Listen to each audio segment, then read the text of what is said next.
Coming up later this month, MaineHealth is offering free head and neck cancer screenings. I talked with one of the doctors as well as a patient who went to these free screenings last year, and she told me this screening actually caught a tumor on her tonsil. A couple of quick facts from Dr. William Reed, an ear, nose, and throat specialist with MaineHealth, who I interviewed for this story. He said men are twice as likely as women to have head or neck cancer.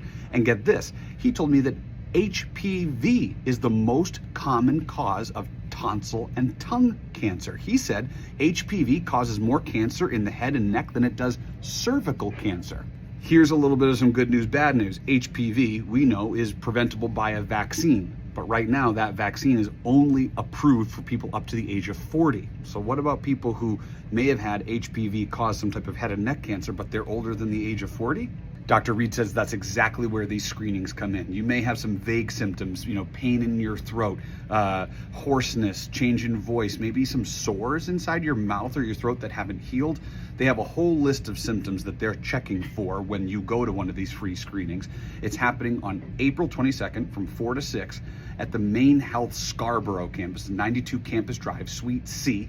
That's where the ear, nose, and throat specialty lab is. Again, it's happening from 4 to 6 p.m., April 22nd in Scarborough. Dr. Reed told me that one of the biggest struggles they have with patients here in Maine is how far away people are from doctor's offices. Rural patients really struggle to get in. And on top of that, appointments with ear, nose, and throat specialists can be hard to come by. He admitted that, or acknowledged it at least to me in the interview that we did. And that's why he says these screenings are so important.